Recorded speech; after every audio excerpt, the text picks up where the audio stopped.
Hello प्यारे मित्रों, स्वागत है आप सभी का हमारे यूट्यूब चैनल अनूप स्टडी में। दोस्तों आज हम लोग लेसन नंबर 7 पढ़ेंगे, गुरुत्वाकर्षण।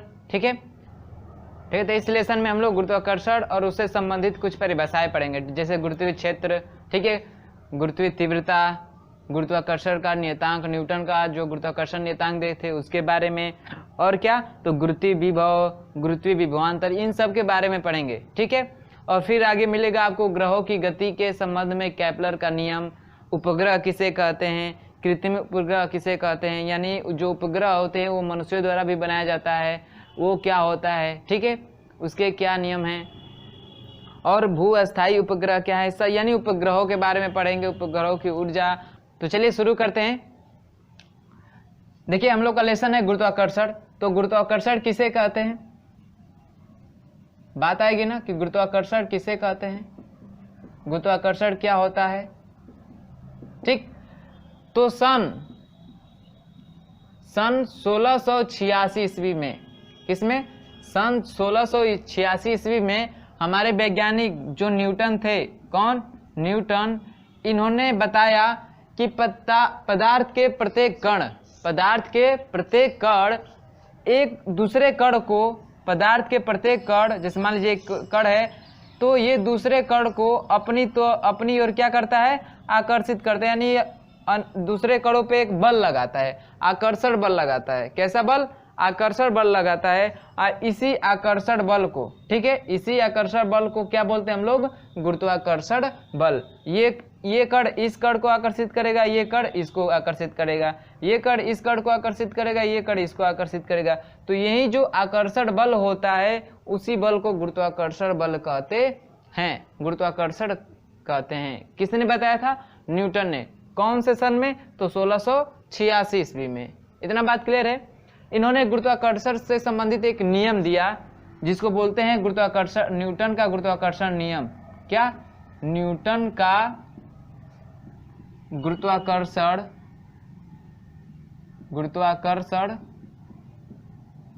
नियम। ठीक है, न्यूटन का गुरुत्वाकर्षण नियम।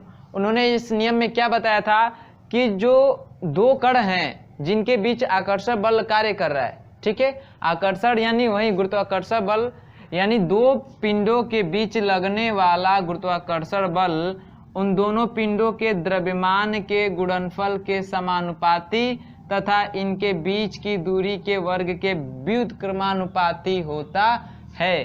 अर्थात क्या कह सकते हैं, अर्थात न्यूटन ने गुरुत्वाकर्षण संबंधी नियम में ये बताया कि दो कण के बीच लगने वाला गुरुत्वाकर्षण बल क्या होता है, गुरुत्वाकर्षण बल F समानुपाती होता है उनके द्रव्यमान के गुणनफल के, m2 है, ठीक, और व्युत्क्रमानुपाती होता है। व्युत्क्रमानुपाती का मतलब 1 का बटा लग जाएगा, किसके, उन दोनों कणों के बीच की दूरी के स्क्वायर के, क्या होता है, व्युत्क्रमानुपाती होता है। यही क्या है, न्यूटन का गुरुत्वाकर्षण नियम। इन दोनों को एक साथ लिखे तो कैसे लिखेंगे, F प्रोपोर्शनल m1 गुणे m2 बटा में r स्क्वायर। ठीक है, यहाँ से जब प्रोपोर्शनल का चिन्ह हटाते हैं तो कोई नियतांक आता है, यहाँ पे नियतांक आता है कैपिटल G, m1 गुणे m2 बटा में r स्क्वायर। क्या आ गया, r स्क्वायर। यहाँ पे जो G है, ठीक है, यहाँ पे जो G है इसे बोलते हैं सार्वत्रिक गुरुत्वाकर्षण नियतांक, सार्वत्रिक गुरुत्वाकर्षण नियतांक बोलते हैं। ठीक है, गुरुत्वाकर्षण नियतांक बोलते हैं किसको, कैपिटल G को। जब भी प्रोपोर्शनल का चिन्ह हटता है तो कोई ना कोई नियतांक आता है, यहाँ पे नियतांक आता है कैपिटल G, जिसको सार्वत्रिक गुरुत्वाकर्षण नियतांक बोलते हैं, या जो न्यूटन का गुरुत्वाकर्षण नियम बोले हैं ना, इसको बोलते हैं सार्वत्रिक गुरुत्वाकर्षण का नियम किसे कहते हैं, इसको इस नाम से भी जाना जाता है। अगर आपसे कोई पूछे कि सार्वत्रिक गुरुत्वाकर्षण नियम क्या है, तो आप न्यूटन का जो गुरुत्वाकर्षण नियम है इसे ही बताएंगे। क्या, कि दो पिंडों के बीच लगने वाला गुरुत्वाकर्षण बल उन दोनों पिंडों के द्रव्यमान के गुणनफल के समानुपाती तथा उसके उन दोनों के बीच की दूरी के वर्ग के व्युत्क्रमानुपाती होता है। इतनी बात समझ में आई। इन्होंने इतना बता के छोड़ दिया। तो एक कैवेंडिश नामक वैज्ञानिक आए जो इनके नियम को अध्ययन किए, गुरुत्वाकर्षण नियम के, और इस जी का मान बताए। उन्होंने उस जी का मान कैलकुलेट करके बताया। तो उन्होंने जी का मान निकाला कितना, 6.67 गुणे 10 की पावर -11 न्यूटन मीटर स्क्वायर प्रति किलोग्राम स्क्वायर। इस मात्रा को याद कर लीजिएगा, ठीक है। ये जो जी का मान है इसको याद कर लीजिए और इसका मात्रा को भी याद कर लीजिए, क्योंकि एग्जाम में पूछ लेता है कि सार्वत्रिक गुरुत्वाकर्षण नियतांक का मात्रा क्या होता है, इसका मान कितना होता है। तो ये इंपॉर्टेंट है आपके परीक्षा के दृष्टिकोण से, ठीक है। क्या है, इंपॉर्टेंट है, इसको याद कर लीजिए, जी का मान और उसके मात्रक। इसको किसने दिया था, तो कैवेंडिश नामक वैज्ञानिक ने दिया था। इतनी बात सबको समझ में आई। गुरुत्वाकर्षण और गुरुत्वाकर्षण का न्यूटन का नियम, गुरुत्वाकर्षण संबंधी न्यूटन का नियम सबको समझ में आया। चलिए, बहुत अच्छी बात है। आगे देखते हैं गुरुत्वीय त्वरण। गुरुत्वीय त्वरण किसे कहते हैं, ठीक है। गुरुत्वीय त्वरण किसे कहते हैं, तो इसको मिटाते हैं फिर देखते हैं। देखिए, गुरुत्वीय त्वरण, गुरुत्वीय त्वरण, गुरुत्वीय त्वरण, त्वरण हम लोग पढ़े हैं ना। त्वरण क्या होता है, तो किसी बल द्वारा किसी वस्तु में गति के दौरान उत्पन्न जो होता है उसे त्वरण कहते हैं। यानी वेग परिवर्तन की समय दर को त्वरण कहते हैं। या जब किसी वस्तु को धक्का देते हैं, जब वो मोशन करने लगती है तो उसमें एक एक्सेलरेशन यानी त्वरण उत्पन्न हो जाता है। वो त्वरण वेग परिवर्तन के कारण ही होता है, ठीक है। तो कोई ना कोई बल लगाते हैं तभी त्वरण उत्पन्न होता है, ठीक है। तो यहाँ पे कौन बल लगे भाई, गुरुत्वीय त्वरण किसे कहेंगे, तो यहाँ पे हम लोग पढ़ रहे हैं गुरुत्वाकर्षण। तो जाहिर सी बात है कौन सा बल लगेगा, गुरुत्वाकर्षण बल लगेगा। कौन सा बल लगेगा, गुरुत्वाकर्षण बल।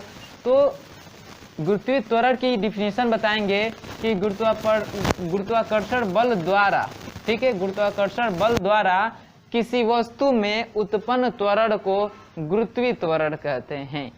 इतनी बात समझ में आई। गुरुत्वीय इसी के नाम से क्लियर हो रहा है कि ये क्या होगा, ठीक ना। गुरुत्वीय त्वरण क्या होगा, तो गुरुत्वाकर्षण बल द्वारा किसी वस्तु में उत्पन्न त्वरण गुरुत्वीय त्वरण कहलाता है।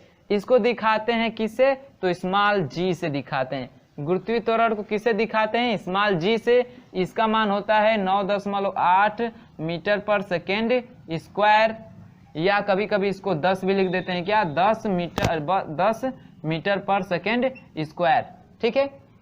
इसका अन्य मान, ये तो मीटर में हुआ, मीटर पर सेकेंड स्क्वायर में, ठीक है।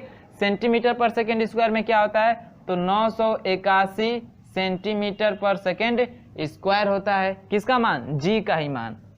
और फुट में होता है कितना, तो 32 फुट पर सेकेंड स्क्वायर। इन तीनों मानों को याद कर लीजिएगा, ये भी आपके एग्जाम में पूछ सकता है, ठीक है।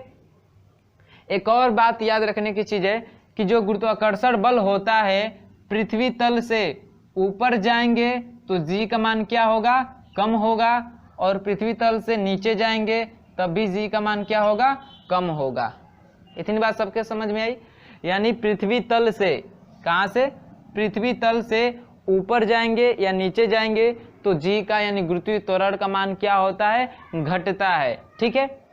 जो जी का मान है पृथ्वी पर जी का मान, जो ध्रुव होते हैं पृथ्वी के, जो दो ध्रुव हैं, उत्तरी ध्रुव दक्षिणी ध्रुव, वहां पे जी का मान सबसे अधिक होता है।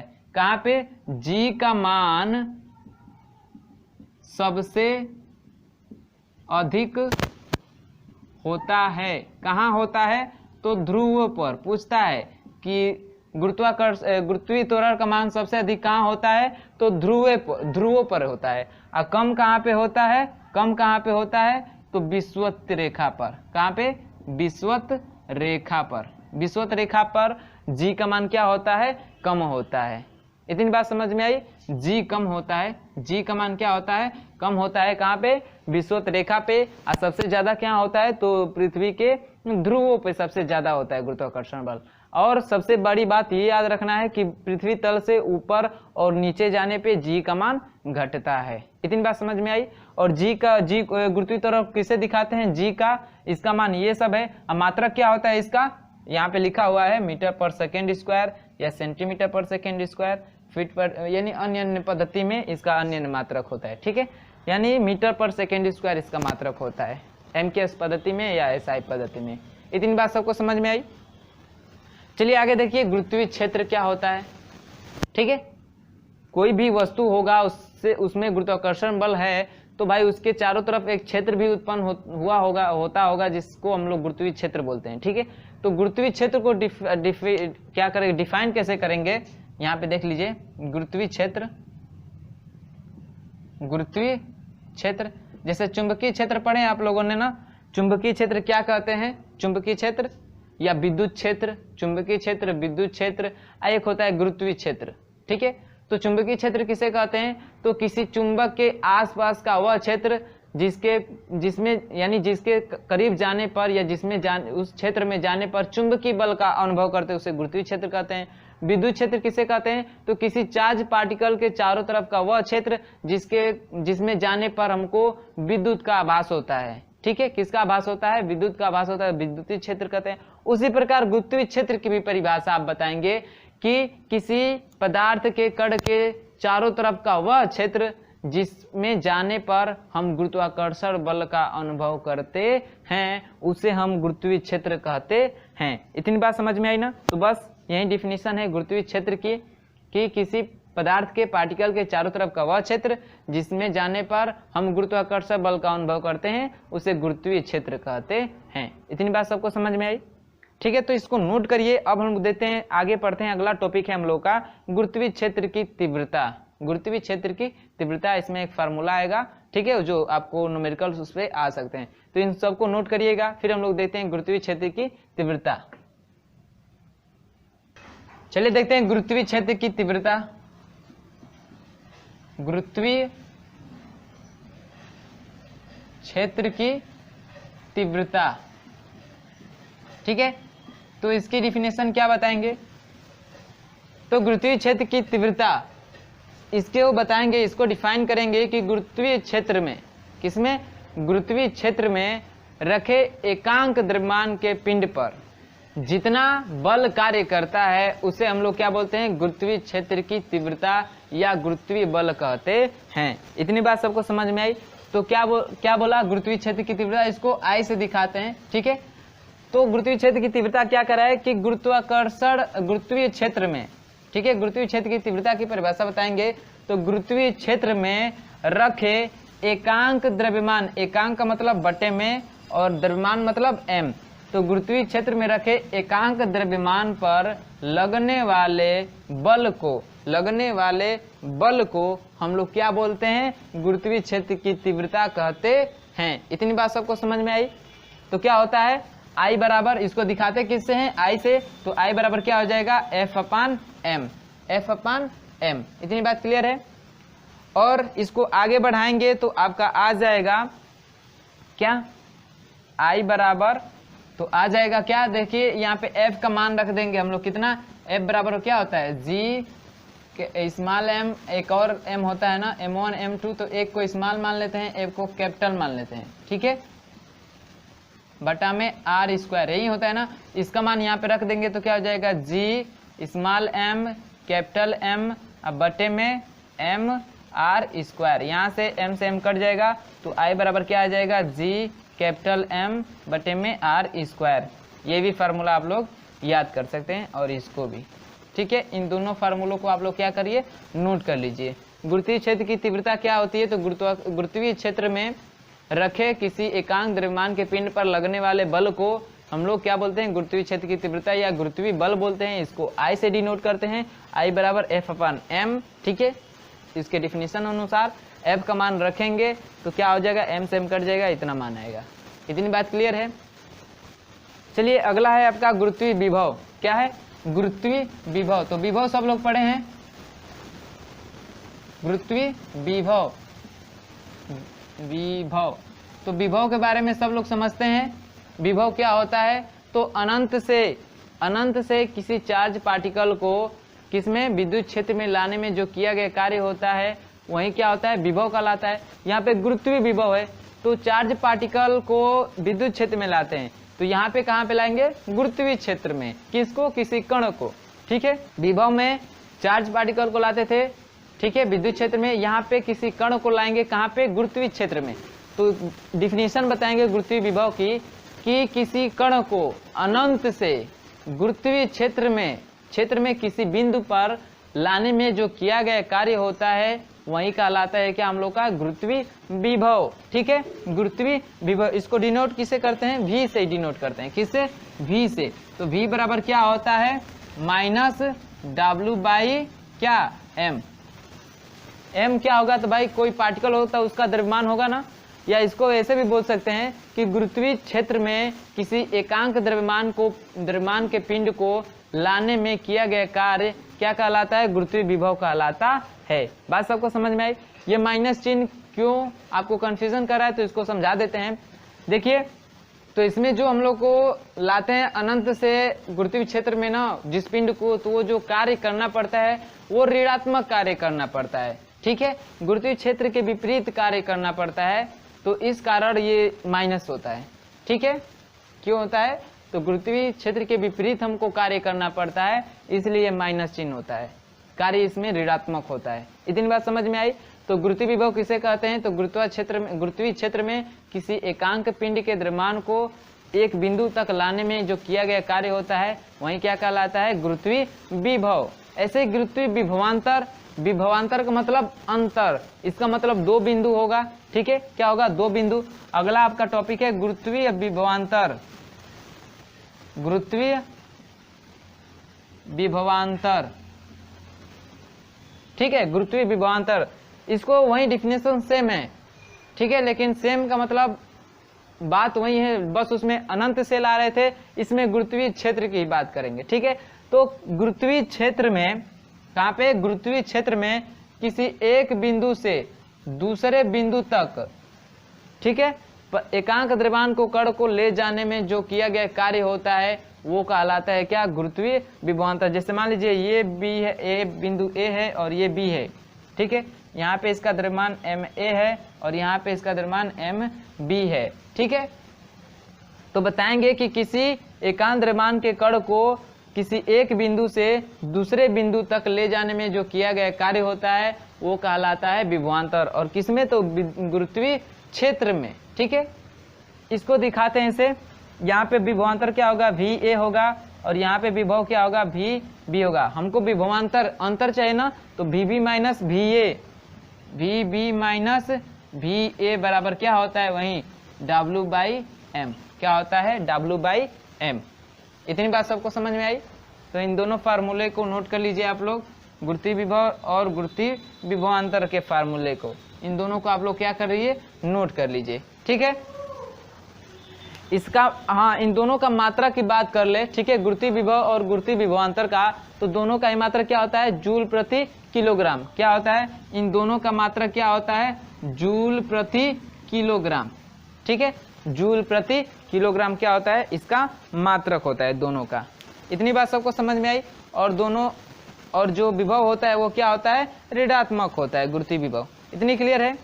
अब चलिए देख लेते हैं अगला टॉपिक आपका गुरुत्वीय स्थितिज ऊर्जा। क्या गुरुत्वीय स्थितिज ऊर्जा, तो बात वही है, स्थितिज ऊर्जा क्या होगी भाई, तो गुरुत्वीय क्षेत्र में जो कार्य करना होता है ना, हम लोग जो कार्य करते हैं वो ऊर्जा के रूप में संचित हो जाता है।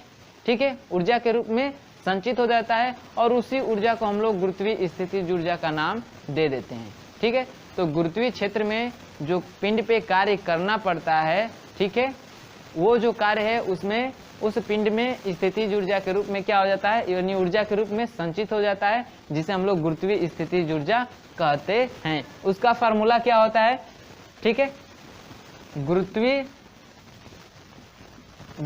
स्थितिज ऊर्जा, स्थितिज ऊर्जा, इसका फार्मूला क्या होता है, गुरुत्वीय स्थितिज ऊर्जा की U बराबर होता है क्या, U बराबर क्या होता है, तो G M E into M बटे में आर ई।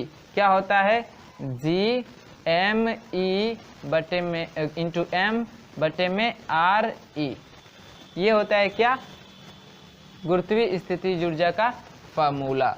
ठीक है, तो उसको, उस फार्मूले को नोट कर लीजिए आप लोग, गुरुत्वीय क्षेत्र की गुरुत्वीय स्थितिज ऊर्जा की। ठीक है, देखिए बुक में भी आपको बताया कि किसी वस्तु को अनंत से गुरुत्वीय क्षेत्र के भीतर किसी बिंदु तक लाने में जितना कार्य प्राप्त होता है उसे उस बिंदु पर गुरुत्वीय स्थितिज ऊर्जा कहते हैं। यानी जो कार्य करना पड़ता है वो उस पिंड में इस ऊर्जा के रूप में संचित हो जाता है और उसी ऊर्जा को हम लोग गुरुत्वीय स्थितिज ऊर्जा का नाम देते हैं। इतनी बात सबको समझ में आई।